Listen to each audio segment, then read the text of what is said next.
தேசிய நெடுஞ்சாலையோரத்தில் மண் சரிவால் பாதிக்கப்பட்ட குடும்பங்கள் நடத்தி வந்த போராட்ட பந்தல் தற்காலிகமாக எடுத்து மாற்றப்பட்டது. மண் சரிவு ஆபத்து நிலைநிற்பதால் மாவட்ட ஆட்சியரின் உத்தரவின் அடிப்படையில் அடிமாலி பஞ்சாயத்து அதிகாரிகள் சம்பவ இடத்திற்கு வந்து அமைதியான முறையில் பந்தலை எடுத்து மாற்றினர். பந்தலை எடுத்து மாற்றினாலும் தங்களது போராட்டம் தொடரும் என்றும் பாதிக்கப்பட்ட குடும்பங்கள் தெரிவித்துள்ளனர். மண் சரிவில் பாதிக்கப்பட்ட குடும்பங்களுக்கு நீதி வேண்டும் என்று ஒரு வாரமாக போராட்டம் நடத்தப்பட்டு வந்தது.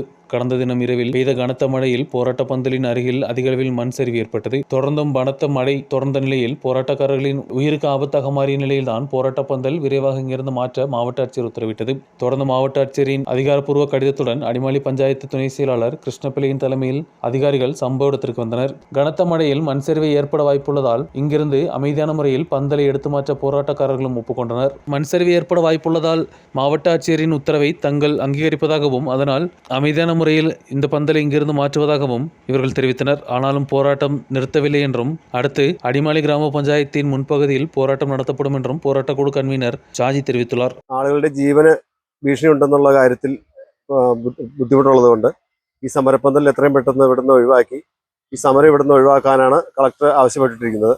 അതിൻ്റെ ഭാഗമായി പഞ്ചായത്ത് അസിസ്റ്റന്റ് സെക്രട്ടറിയുടെ വരികയും കളക്ടറുടെ കത്ത് ഞങ്ങൾക്ക് നൽകുകയും വളരെ സമാധാനപരമായി ഞങ്ങൾ ആ തീരുമാനം അംഗീകരിക്കുകയും ഞങ്ങൾ ഇവിടുന്ന് ഈ സമരപ്പന്തൽ നീക്കി ഞങ്ങൾ ഇവിടുന്ന് മാറാനുമാണ് തീരുമാനിച്ചിരിക്കുന്നത്. സമരം അവസാനിപ്പിക്കുന്നില്ല, സമരം തുടരുക തന്നെ ചെയ്യും.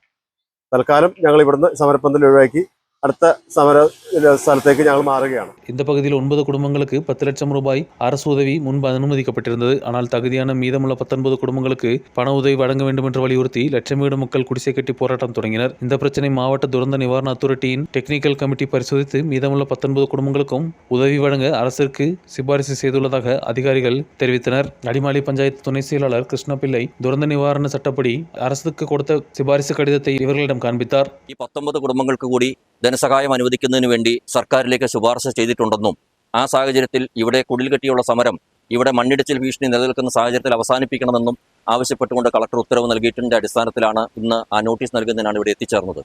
ഈ സമരക്കാരുമായിട്ട് സംസാരിച്ചപ്പോൾ അവർക്ക് ഈ കളക്ടറുടെ ഈ ഉത്തരവിനെ അനുസരിക്കാനും അവരിവിടുന്ന് അല്പസമയത്തിനകം മാറിക്കൊള്ളാമെന്ന് സമ്മതിച്ചിട്ടുണ്ട്. தற்போது குடிசையை மட்டுமே மாற்றியுள்ளதாகவும் வரும் நாட்களிலும் போராட்டம் தொடரும் என்றும் போராட்டக்காரர்கள் தெரிவித்துள்ளனர். News bureau, Adimali.